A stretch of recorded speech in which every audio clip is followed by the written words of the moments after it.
John chapter 5. A man healed at the pool of Bethsaida. Verse 1. After this tree was a feast of the Jews, and Yeshua went up to Jerusalem. Now there is in Jerusalem by the sheep gate a pool, which is called in Hebrew Bethsaida, having 5 porches. In this lay great multitudes of sick people, blind, lame, paralyzed, waiting for moving of the water.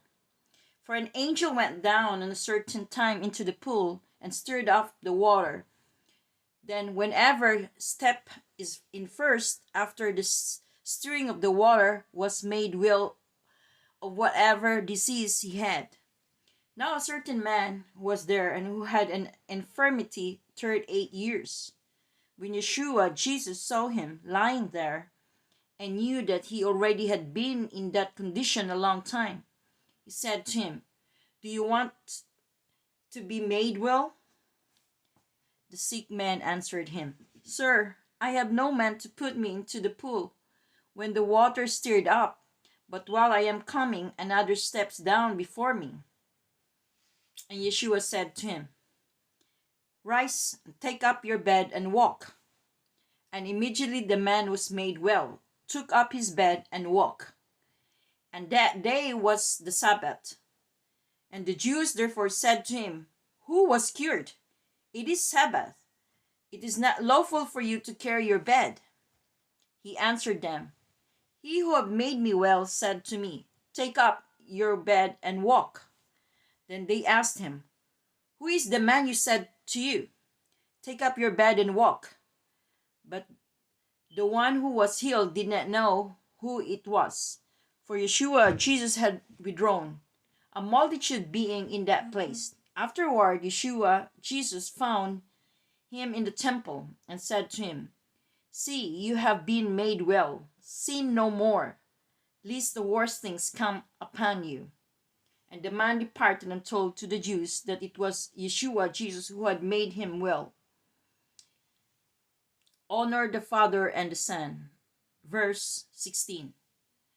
For this reason the Jew persecuted Yeshua Jesus, and sought to kill him, because he had done these things on Sabbath. But Yeshua answered them, "My Father has been working until now, and I have been working." Therefore the Jews sought all more to kill him, because he not only broke the Sabbath, but also said that God was his Father, making himself equal with God. Then Yeshua Jesus answered and said to them, "Mostly assuredly I say to you, the Son can do nothing of himself, but what he sees the Father do, and whatever he does, the Son also does is like manner. For the Father loves the Son, and show him all things that he himself does, and he will show him greater works than this, that you may marvel. For as the Father raises the dead and gives life to them, even so the Son gives life to whom he will. For the Father judges no one, but he has committed all judgments to the Son. And all should honor the Son shall as they honor the Father. He who does not honor the Son does not honor the Father who sent him. Life and judgment are through the Son. Verse 24. Most assuredly I say to you, he who hears my word and believes in him and sent me has everything life, and shall not come into judgment, but has passed from death into life. Most assuredly I say to you, the hour is coming, and now is, when the dead will hear the voice of the Son of God, and those who hear will live. For the Father, has life in himself, so he has granted the Son to have life in himself, and has given him authority to execute judgment also, because he is the Son of Man. Do not marvel at this, for the hour is coming in which all who are in the graves will hear his voice, and the comfort those who have done good to the resurrection of life, and those who have done evil to the resurrection of condemnation. I can myself do nothing. As I hear, I judge, My judgment is righteous because I do not seek my own will but the will of the Father who sent me. So Yeshua was telling this one, just the insight. Yeshua was telling this one for his coming, the second coming of Yeshua. After he was crucified and he was resurrected, and he will come back again the second coming. So this is what Yeshua was saying in advance, and even it was also explained in Revelation.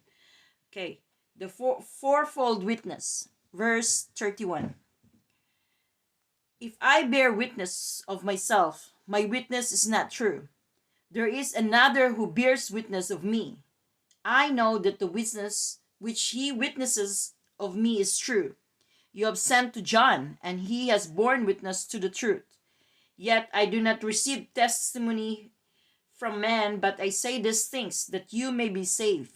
He was the burning and shining lamp, and you were willing for a time to rejoice in his light.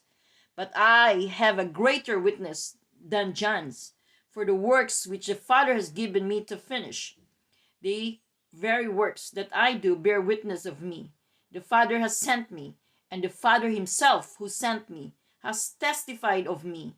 You have neither heard his voice at any time, nor seen him form, but you do not have words abiding in you, because whom he sent. Him you do not believe. You search the scriptures, for in them you think you have eternal life, and these are they which testify of me. But you are not willing to come to me, that you may have life. I do not receive honor from men, but I know you, that you do not have the love of God in you. I have come in my Father's name, and you do not receive me. If another comes in his own name, him you will receive. How can you believe, who receive honor from one another, and do not seek the honor that comes from the only God? Do not think that I shall accuse you to the Father. There is one who accuses you, Moses, in whom you trust. For if you believe Moses, you would believe me, for he wrote about me. But if you not believe his writings, how will you believe my words? John chapter 5.